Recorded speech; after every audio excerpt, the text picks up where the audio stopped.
Salve fratris, te iterum videre Patris Allegro, veritas liberabit vos. Welcome back in to the jungle of Protestantism. No. Just welcome back to the cosmos of Catholicism. Oke? Pada kesempatan ini saya mau mengajak saudara-saudaraku, ya baik yang terkasih maupun yang terpisah, kita belajar tentang iman Kristiani. Kali ini topik kita adalah tentang infalibilitas gereja. Bukan delusi, tapi realitas iman Kristiani itu sendiri. So, kita beri judul pertemuan kita ini adalah infalibilitas gereja, pilar kesetiaan terhadap amanat Kristus. That's it. Salah satu tuduhan paling sering diarahkan kepada gereja Katolik oleh kalangan Protestan adalah doktrin infalibilitas, ketidakmampuan gereja untuk salah dalam ajaran iman dan moral. Bagi mereka, klaim ini dianggap sebagai monopoli kebenaran oleh institusi manusia yang seharusnya tunduk pada kitab suci semata.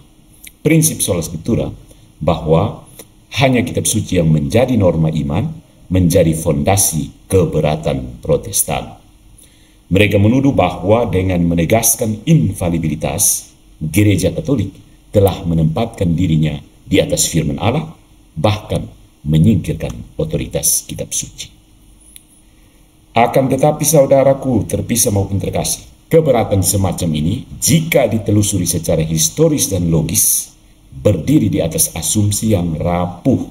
Pertama, secara historis, gereja mendahului kitab suci Perjanjian Baru. Komunitas iman yang didirikan Kristus sudah ada sebelum satu huruf pun dari Injil dituliskan.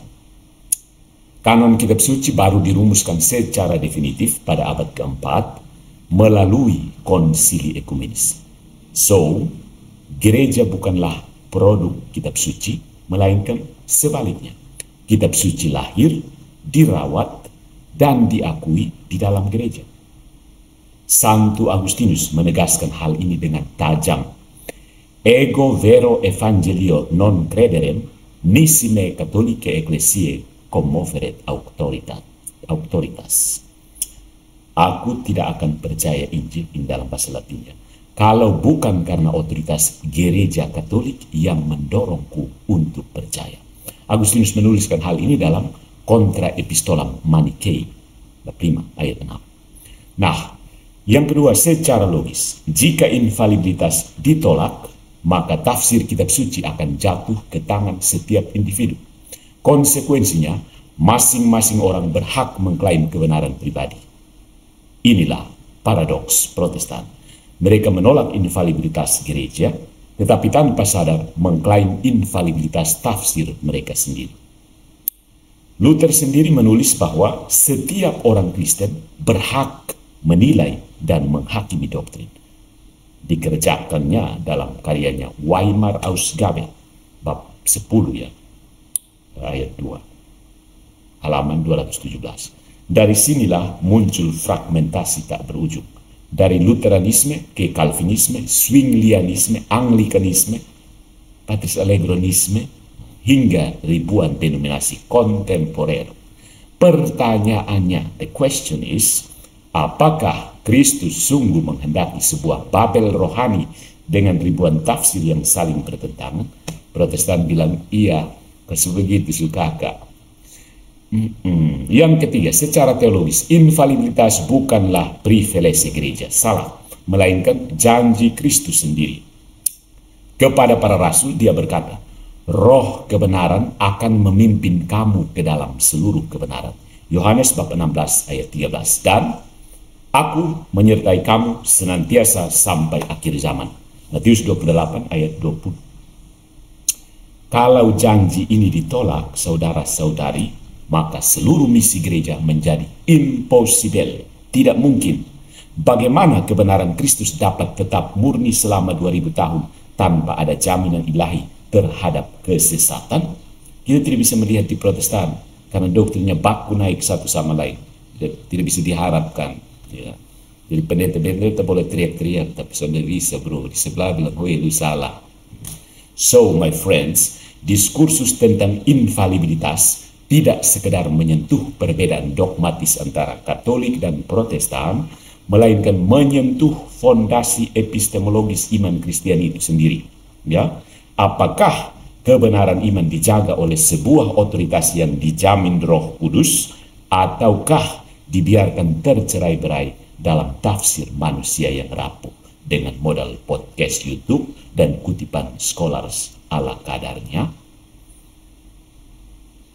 Pertemuan kita ini akan menelaah secara sistematis dasar teologis, historis, dan filosofis dari infalibilitas gereja dan membuktikan bahwa this is not Catholic delusion, my friends. Selain itu juga akan ditunjukkan pula bahwa inkonsistensi internal sola scriptura dan akibat praktis dari penolakan terhadap infalibilitas, fragmentasi denominasi, relativisme doktrinal, dan hilangnya kesaksian gereja sebagai tiang penopang dan dasar kebenaran. 1 Timotius bab 3 ayat 15. Dengan pendekatan apologetik, kuliah ini bermaksud menunjukkan bahwa infalibilitas bukanlah tambahan belakangan, melainkan kebutuhan logis, keniscayaan logis, dan janji Kristus yang mendasar bagi kelangsungan iman. Ya, pegang. Yang pertama, dasar teologis dari infalibilitas. Yang pertama itu Kristus sebagai sumber kebenaran. Setuju? Oke. Kristus adalah kebenaran yang berinkarnasi. Dia sendiri bersabda, "Akulah jalan, kebenaran, dan hidup." Injil Yohanes bab 14 ayat 6. Pernyataan ini tidak datang dari seorang guru manusia, melainkan dari sabda Allah yang menjelma, sehingga otoritasnya bersifat absolut dan final. Dengan kata lain, kebenaran yang diwartakan Kristus bukan hasil pencarian manusia, bukan, tetapi pewahyuan ilahi yang diberikan demi keselamatan. Akan tetapi, Kristus tidak meninggalkan karyanya dalam bentuk tulisan pribadi. No, tidak satu pun Injil berasal langsung dari pena Tuhan kita Yesus Kristus. Sebaliknya, dia memilih untuk mendirikan sebuah komunitas iman, yakni gereja, sebagai perpanjangan kehadirannya di dunia. Gereja inilah yang disebut Paulus sebagai tubuh Kristus dalam 1 Korintus bab 12 ayat 27, yaitu organisme rohani yang hidup dari Kristus sebagai kepala. So, dengan demikian, kebenaran Kristus bersifat historis dan institusional, bukan hanya tekstual, ya. Kebenaran Kristus bersifat historis dan institusional. Yang bilang tekstual doang, anatema sih. Begitu. Nah, yang kedua, gereja itu perpanjangan inkarnasi Kristus. Gereja sebagai perpanjangan inkarnasi Kristus. Gereja bukanlah sekedar asosiasi sukarela dari orang-orang beriman, tetapi adalah kelanjutan dari misteri inkarnasi. Ini poinnya. Sebagaimana Kristus hadir dalam daging untuk menyelamatkan, gereja hadir dalam sejarah sebagai sakramen keselamatan. Ya, Konsili Vatikan kedua menegaskan seperti ini. Gereja adalah tanda dan sarana persatuan mesra dengan Allah dan kesatuan seluruh umat manusia. Lumen Gentium artikel pertama. Ya, dengan mandat ilahi, Kristus memberi kuasa kepada para rasul. Sebagaimana Bapa mengutus aku, demikian juga sekarang aku mengutus kamu. Yohanes bab 20 ayat 21. Nah, amanat agung ini dipertegas. Pergilah, jadikanlah semua bangsa muridku. Ajarlah mereka melakukan segala sesuatu yang telah kuperintahkan kepadamu. Matius bab 28 ayat 19 sampai 20. Ingat, segala sesuatu ya, bukan doktrin-doktrin primer. Sementara doktrin-doktrin sekunder kamu atur sendiri, atur masing-masing. Sonada. Ya. Amanat ini tidak mungkin dijalankan tanpa jaminan bahwa ajaran yang diwariskan para rasul benar-benar tetap murni dari kesalahan. Tangkap ini dulu. Thomas Aquinas menguraikan hal ini dalam kerangka metafisika kebenaran. Kebenaran ilahi bersifat tetap. Karena itu, membutuhkan organ historis yang juga tetap terjaga dari kesalahan. Kalau tidak, maka pewahyuan ilahi akan direduksi menjadi tafsir manusia yang berubah-ubah ala Protestan. Dengan kata lain, infalibilitas gereja adalah konsekuensi dari konsistensi internal iman Kristiani. Ya, kecuali kalau iman itu baku naik satu sama lain ala doktrin Protestan, oke. Tapi kalau konsistensi, itu konsekuensi logisnya harus ada infalibilitas gereja. Yang ketiga, Roh Kudus penjamin infalibilitas. Roh Kudus tidak hanya mendirikan gereja, lalu dia pangku kaki dan silahkan tafsir pribadi masing-masing. No. Kristus tidak hanya mendirikan gereja, tetapi juga menjanjikan penyertaan Roh Kudus. Apabila ia datang, yaitu Roh kebenaran, ia akan memimpin kamu ke dalam seluruh kebenaran. Yohanes 16 ayat 13. Janji ini bukan retorika kosong, melainkan fondasi teologis bahwa gereja akan dijaga dari kekeliruan doktrinal. Nah, Paus Pius ke-9 dalam Konstitusi Pastor Eternus 1870 menegaskan bahwa infalibilitas Paus ketika berbicara ex cathedra tidak bersumber dari kecerdasan manusiawi, pahami ini, melainkan dari janji Kristus yang mengikat gereja seluruhnya. Infalibilitas dengan demikian adalah partisipasi gereja dalam kesetiaan Allah sendiri. Kata kuncinya ada pada partisipasi. Partisipasi gereja dalam kesetiaan Allah sendiri. Nah, tanpa Roh Kudus, gereja hanyalah institusi manusia yang rapuh, sama seperti komunitas religius lain di dalam sejarah. Tetapi dengan Roh Kudus, gereja memiliki jaminan bahwa pewartaan Injil tetap murni sepanjang zaman. Inilah yang membedakan gereja Katolik dari fragmentasi Protestan yang tidak memiliki prinsip kesatuan doktrinal. Bukan? Jadi, kita mau menegaskan bahwa infalibilitas bukan klaim politik atau kekuasaan gereja, melainkan konsekuensi langsung dari janji Kristus, hakikat gereja sebagai tubuhnya, dan penyertaan Roh Kudus itu sendiri. Ya, tanpa infalibilitas, wahyu ilahi akan larut dalam tafsir manusia yang kontradiktif. Ya, kontradiktif. Ya. Mari kita lihat dasar historis dari infalibilitas, dasar sejarahnya. Yang pertama, gereja lebih dahulu ada daripada Alkitab. Ya, salah satu keberatan mendasar Protestan itu adalah klaim bahwa kitab suci berdiri sendiri tanpa perlu otoritas gereja. Padahal fakta sejarah membantah asumsi ini. Gereja sudah ada sejak hari Pentakosta, Kisah Para Rasul bab 2 kan. Sementara kitab suci Perjanjian baru ditulis antara tahun 50 sampai 100 Masehi. Artinya, gereja hidup, berkembang, dan mengajar iman Kristiani tanpa satu pun Injil tertulis selama hampir setengah abad. Ya, kanon Perjanjian Baru sendiri tidak pernah ditetapkan secara individual oleh para rasul, melainkan melalui proses panjang yang melibatkan tradisi gereja. Daftar kitab yang kita kenal sekarang baru dirumuskan secara definitif pada, sebagaimana kita ketahui, Konsili Hippo 393 dan dikukuhkan kembali pada Konsili Kartago 397-419. Proses ini diteguhkan secara universal oleh Konsili Trente 1546 ketika reformasi Protestan mulai menggugat otoritas kanon. Ya kan? Nah, Alkitab tidak mendahului gereja, justru gereja yang mendahului, melestarikan, dan mengkanonkan kitab suci. Nah, sebagaimana ditegaskan oleh Paus Benediktus ke-16, kitab suci bukanlah sebuah otoritas yang berdiri sendiri. Dia hidup dalam subjek yang hidup, yaitu gereja. Jesus of Nazareth tahun 2007 dari Benediktus ke-16. Tanpa gereja, kitab suci akan menjadi dokumen yang ambigu, mudah dipelintir sesuai selera pembaca. Dan itu terjadi zaman now.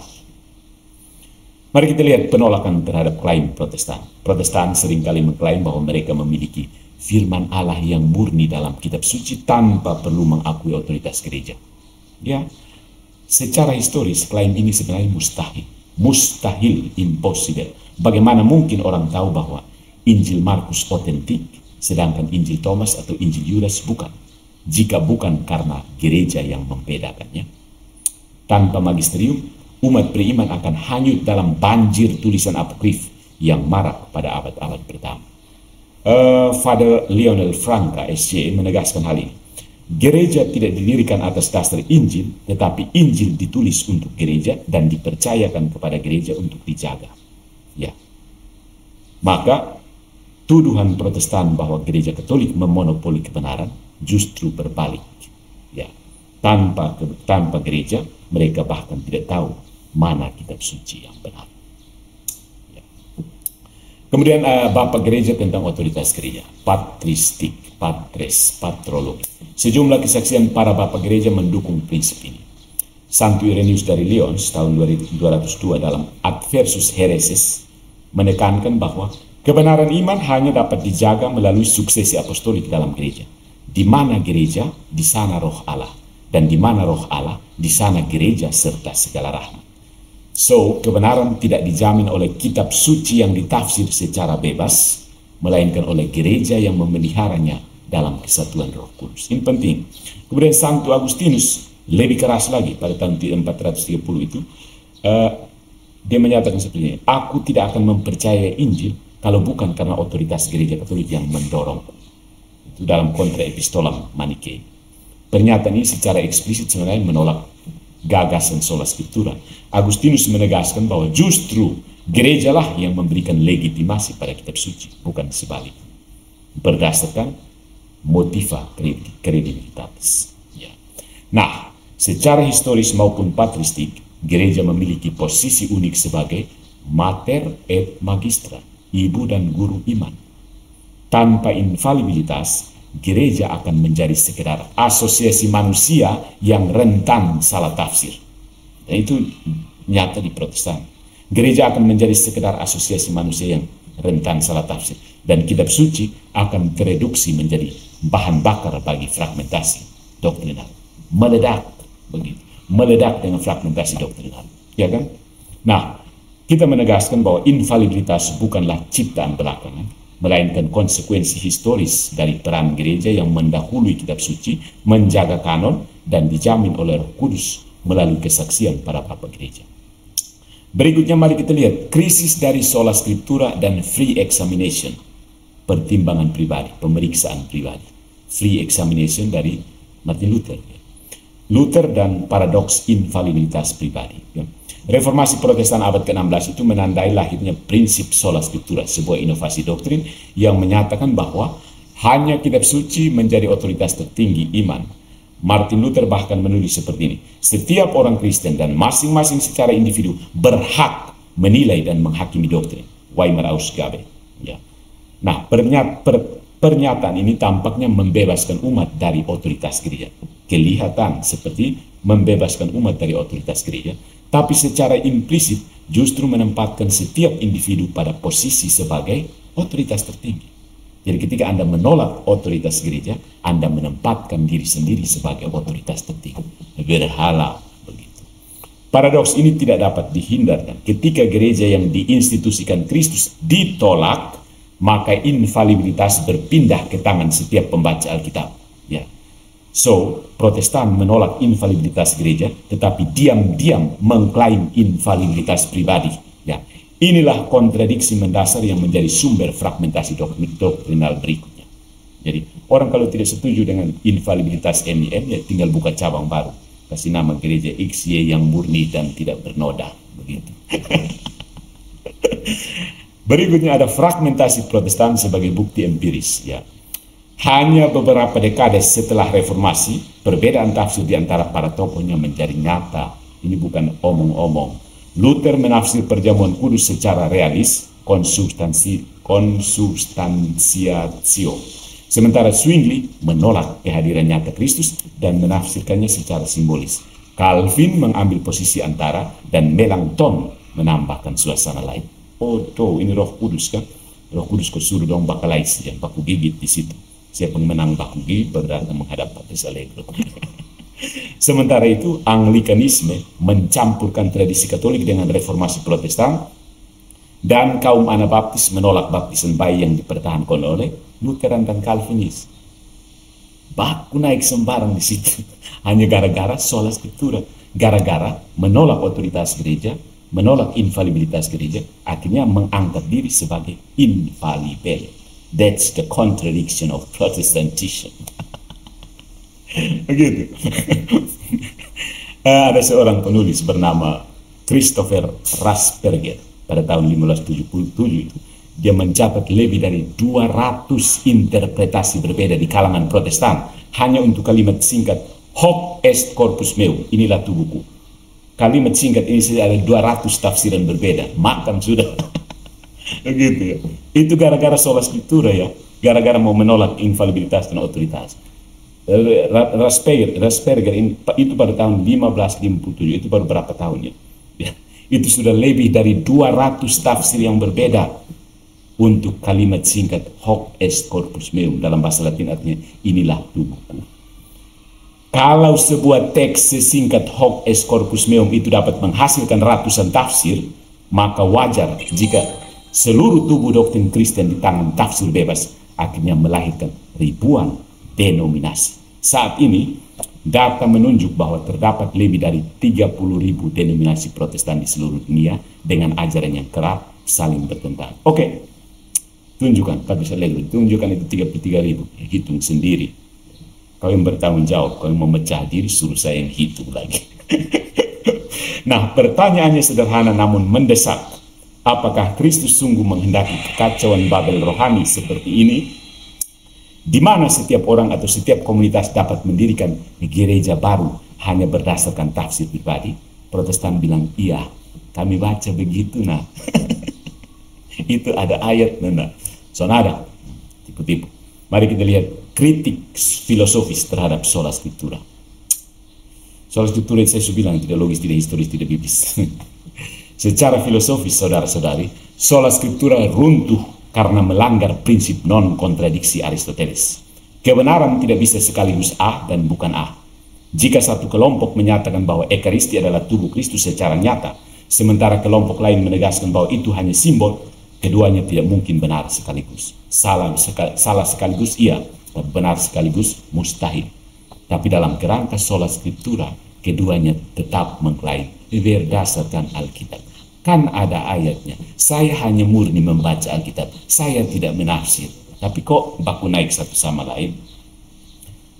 So, lebih jauh lagi, sola scriptura membuka jalan menuju relativisme epistemologis. Itu dibuktikan dengan pernyataan-pernyataan seorang pendeta, BH. Ya.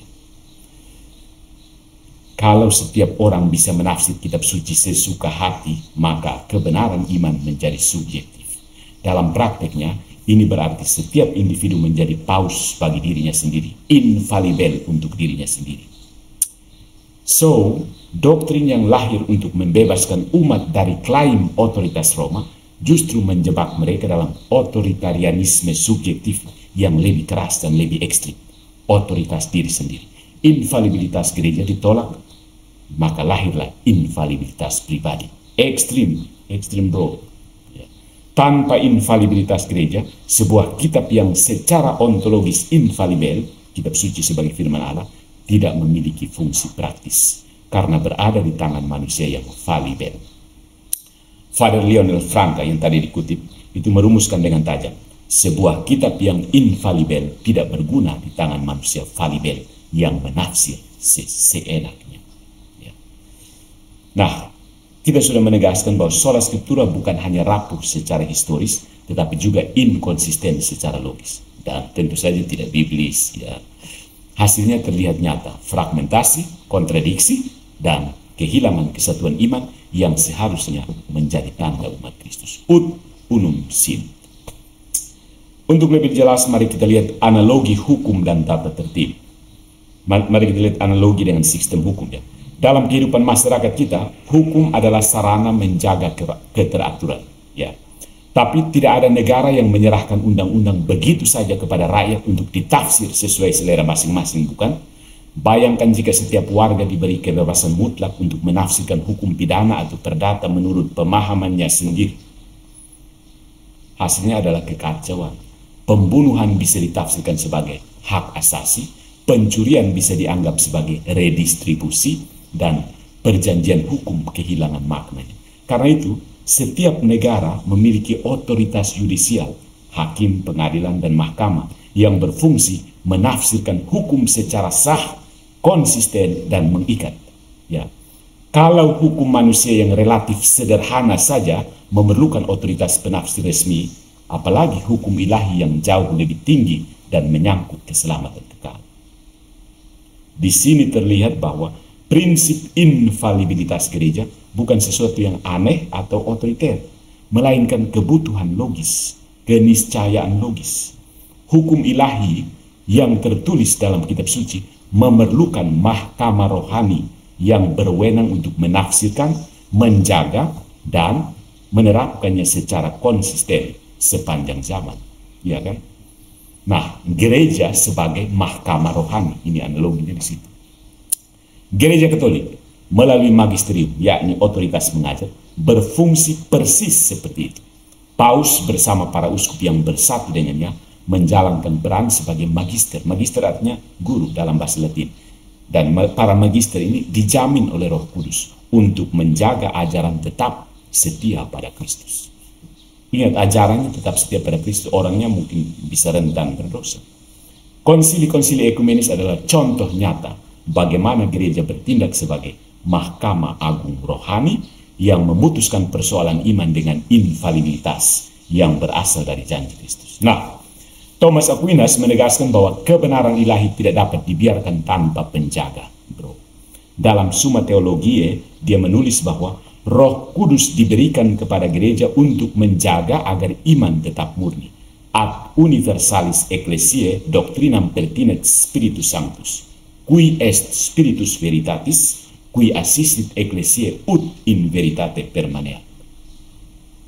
Artinya, infalibilitas, ya, terjemahan dari kutipan tadi yang gaya-gaya so-soan saja. Kepada gereja universal, Kristus, Spiritus Sanctus, Roh Kudus menjaga doktrin, ya, menjaga doktrin, yang Roh Kudus yang adalah roh kebenaran yang membantu gereja agar menuju pada kebenaran yang permanen, tetap berada dalam kebenaran. Ut in veritate permaneat, tetap berada di dalam kebenaran. Jadi Roh Kudus itu menjaga, Roh Kudus yang adalah roh kebenaran membantu gereja untuk tetap berada dalam kebenaran yang permanen, abadi. Ya, begitu.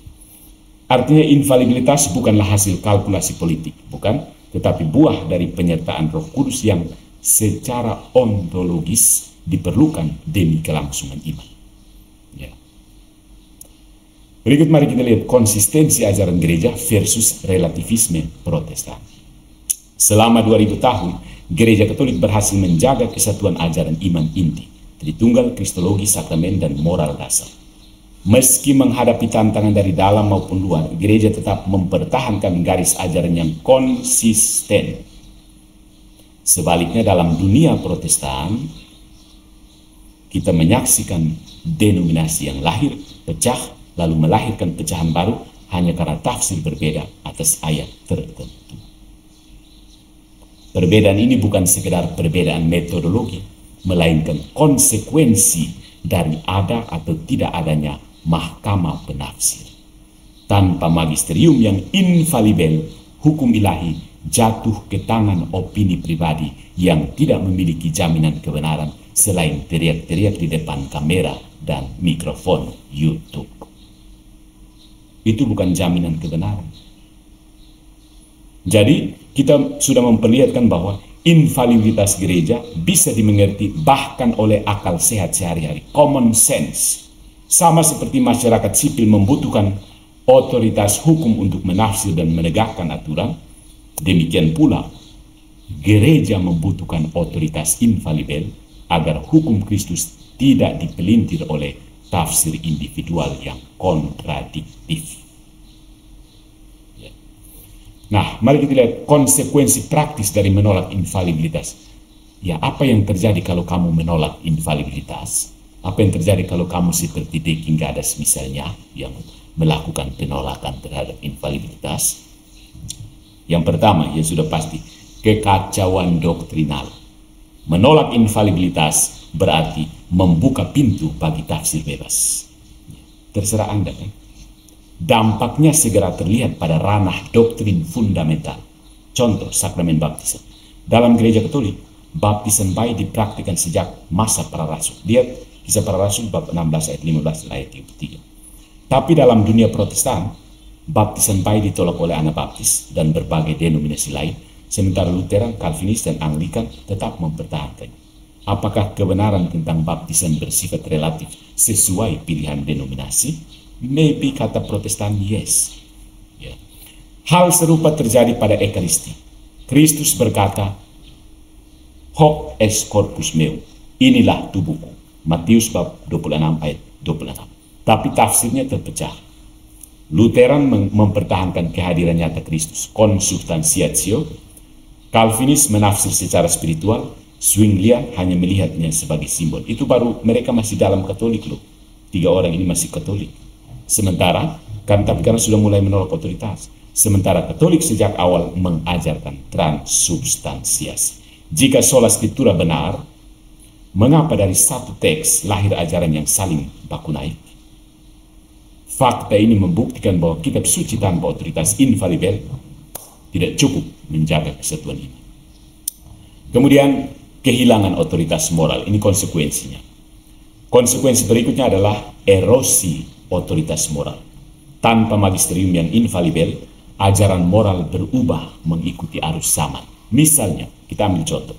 Beberapa denominasi Protestan kini menerima pernikahan sesama jenis, sementara yang lain menolak. Sebagian mendukung kontrasepsi dan aborsi, sementara yang lain masih menentang.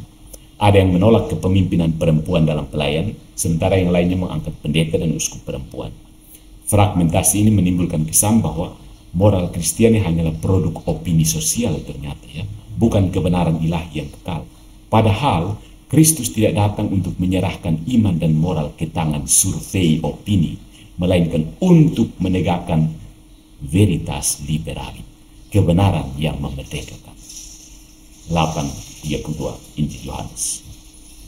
Kemudian apa konsekuensinya kalau menolak infalibilitas? Bahaya polarisasi dan sekularisasi. Apa itu? Akibat lanjutan dari penolakan infalibilitas adalah polarisasi internal yang melemahkan kesaksian Kristen di hadapan dunia.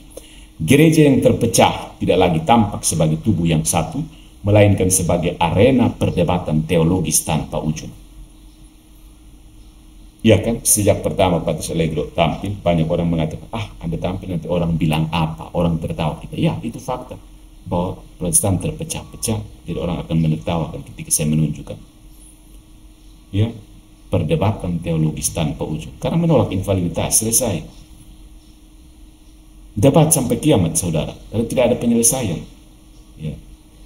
Kristus sendiri berdoa agar para muridnya menjadi satu, supaya dunia percaya. Yohanes 17 ayat 21.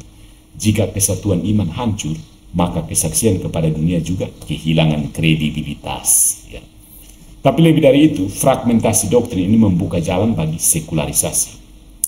Ketika orang melihat bahwa iman Kristen bisa ditafsir sesuka hati, diinterpretasi, mereka akan menyimpulkan bahwa iman tidak lebih dari konstruksi budaya dan preferensi pribadi. Dan itulah yang sudah digagas, dianut, diamini oleh PH, seorang pendeta relatif.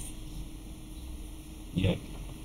Dari sini lahirlah relativisme modern. Semua agama dianggap sama, semua tafsir dianggap sah, dan kebenaran objektif dipinggirkan. By the way, yang unik dari Protestan adalah semua tafsir dianggap sah kecuali tafsiran Katolik. Keren kan? Semua tafsiran dianggap sah kecuali tafsiran Katolik. Keren juga ya prinsipnya itu. Yang ketiga, yang berikut, keempat, konsekuensi dari menolak infalibilitas. Gambaran nyata itu Babel modern sebenarnya. Reformasi yang berawal dari klaim sola scriptura berakhir dalam ribuan denominasi yang dengan ajaran saling bertentangan baku naik satu sama lain. Inilah Babel modern, bahasa iman yang tidak lagi dimengerti satu sama lain. Seperti yang diingatkan oleh Father Lionel Francia, sebuah kitab yang infalibel menjadi sia-sia di tangan manusia yang falibel. Tanpa otoritas gereja yang infalibel, Injil terfragmentasi menjadi sekedar opini pribadi, kehilangan daya ilahi yang mempersatukan umat manusia di dalam Kristus. Ya. Nah, kita sudah menunjukkan bahwa penolakan terhadap infalibilitas tidak hanya masalah teoritis, tetapi berdampak langsung kepada kehidupan iman dan kesaksian gereja. Fragmentasi Protestan menjadi bukti empiris bahwa kitab suci tanpa gereja hanyalah pedang bermata dua, melukai kesatuan tubuh Kristus. Yang paham bahwa ini luka hanya orang Katolik, karena orang Katolik yang berada dalam tubuh Kristus. Protestan sudah terpotong keluar. Begitu. So sad. Hai. Ya. Nah, mari kita lihat apa afirmasinya. Infalibilitas sebagai jaminan Kristus. Konsili ekumenis dan konsistensi dogma ini menunjukkan jaminan Kristus. Sejarah gereja selama 2 milenium menunjukkan pola yang konsisten, ya saudara. Pola ini cukup konsisten dalam menghadapi krisis iman dan ajaran sesat. Gereja meneguhkan kebenaran melalui konsili ekumenis. Konsili Nicea 325 menegaskan kealahan Kristus melawan Arius. Konsili Efesus 431 mengafirmasi Maria sebagai Theotokos melawan Nestorius. Konsili Trento 1545-1563 membela sakramen dan kanon kitab suci melawan reformasi. Semua konsili ini tidak menciptakan doktrin baru, melainkan meneguhkan apa yang sudah diimani sejak awal. Disinilah terlihat makna infalibilitas. Dogma berkembang dalam formulasi, tetapi substansi kebenaran tetap sama. Santo Vincentius dari Lerins tahun 445 abad ke-5 menyebutnya sebagai profectus fidei. Profectus fidei, perkembangan iman yang bersifat organik, bukan perubahan hakikat. Infalibilitas menjamin bahwa pertumbuhan pemahaman iman tidak pernah menyimpang dari depositum fidei, simpanan iman yang dipercayakan Kristus sendiri. Nah, karena itu umat Katolik dilindungi dari kekeliruan. Konsili Vatikan pertama 1870 melalui konstitusi Pastor Aeternus menegaskan bahwa Paus ketika berbicara ex cathedra mengenai iman dan moral dijaga dari kemungkinan salah. Nah, dijaga dari kemungkinan salah itu sebenarnya makna sejati dari infalibilitas, bukan impekabilitas. Impekabilitas artinya tidak bisa berdosa, atau kata De King-Gades, gereja itu imakulata. Bukan, gereja tidak imakulata, Maria yang imakulata. Ya, kan? Begitu. Jadi infalibilitas ini bukan karena kehebatan pribadi Paus, melainkan karena penyertaan Roh Kudus demi keselamatan umat. So, infalibilitas berfungsi bukan untuk memuliakan pemimpin gereja, melainkan untuk melindungi umat Katolik dari kesesatan doktrin. Yang hanya bisa melindungi umat dari kesesatan doktrin itu Roh Kudus. Ya. Dan Roh Kudus ini dieksekusi oleh siapa? Tidak random. Ada kepala gereja. Begitu. Selain itu, gereja juga mengenal konsep sensus fidei, kepekaan iman seluruh umat, yang meskipun tidak infalibel secara individu, tetap dijaga dari kesesatan kolektif ketika bersatu dengan magisterium. Janji Kristus terpenuhi di sini. Aku menyertai kamu senantiasa sampai akhir zaman. Matius 28 ayat 20. Kesetiaan gereja bukan hasil usaha manusia, tetapi anugerah ilahi. Nah, Kristus menjamin kesatuan, saudara, bukan kekacauan. Protestan sering menuduh bahwa infalibilitas adalah bentuk absolutisme rohani. Tuduhan ini keliru. Infalibilitas justru adalah jaminan bahwa gereja tidak akan tenggelam dalam relativisme tafsir. Tanpa infalibilitas, tidak ada alasan mengapa umat harus menerima ajaran gereja sebagai kebenaran ilahi. Nah, tetapi dengan infalibilitas, umat Katolik dapat yakin bahwa apa yang diajarkan dalam hal iman dan moral benar-benar selaras dengan ajaran Kristus. Jadi anugerah Allah sendiri, bukan hasil baca-baca pendapat sana, pendapat sini, lalu saya senang, oke, ini kamu harus ikut saya. Tidak, itu kayak mengajar abal-abal itu. So, infalibilitas adalah bukti kesetiaan Kristus terhadap gerejanya. Kristus tidak mendirikan gereja untuk kemudian membiarkannya tersesat, tetapi menjadikannya tiang penopang dan dasar kebenaran. 1 Timotius bab 3 ayat 15. Tiang penopang dan dasar kebenaran. Kalau salah, berarti tidak lagi menjadi tiang penopang dan dasar, bukan? Di tengah badai sejarah, infalibilitas adalah jangkar yang menjaga agar bahtera gereja tidak karam. Nah, kita sudah menegaskan bahwa infalibilitas adalah janji Kristus sendiri. Terlihat dalam sejarah konsili ekumenis, diteguhkan dalam dogma, dan dihayati umat Katolik sebagai perlindungan dari kesesatan. Dia bukan ambisi Roma, melainkan kesetiaan Allah pada janjinya sendiri. So my friends, apa yang bisa kita simpulkan dari penolakan Protestan terhadap infalibilitas? Infalibilitas gereja bukanlah klaim arogan, no, melainkan syarat niscaya bagi kelangsungan iman Kristiani sebagaimana dikehendaki Kristus sendiri. Sejak awal Kristus tidak menuliskan wahyunya dalam kitab, tetapi mempercayakannya kepada gereja, tubuhnya yang hidup. Gereja ada sebelum kanon kitab suci, menetapkan otentisitas Injil di tengah banjir apokrif, dan menjaga ajaran itu dengan konsistensi selama 2 milenium. Menolak infalibilitas berarti merelakan Injil jatuh ke dalam tafsir bebas yang kontradiktif. Inilah yang terjadi fakta dalam dunia Protestan. Fragmentasi doktrinal tentang baptisan, ekaristi, dan moralitas. Hilangnya kesaksian kesatuan dan terbukanya jalan bagi relativisme modern. Luther yang mengaku hanya tunduk pada kitab suci akhirnya menjerumuskan umat ke dalam otoritarianisme tafsir pribadi, di mana setiap orang merasa paus bagi dirinya sendiri. Sebaliknya, infalibilitas adalah jaminan Kristus bahwa kebenaran ilahi tidak akan dipelintir oleh kelemahan manusia. Roh Kudus menyertai gereja agar tetap setia. Roh kebenaran akan memimpin kamu ke dalam seluruh kebenaran. Yohanes 16:13. Janji ini bukan hanya untuk para rasul, melainkan untuk seluruh umat Kristiani sepanjang zaman, but not randomly. Konsili demi konsili, dogma demi dogma menunjukkan kesetiaan gereja dalam menjaga deposit iman, bukan menciptakan kebenaran baru. Karena itu, Gereja Katolik tetap tampil sebagai tiang penopang dan dasar kebenaran. 1 Timotius 3:15. Infalibilitas bukan sekedar dogma, melainkan bukti nyata kesetiaan Allah yang tidak membiarkan umatnya tersesat.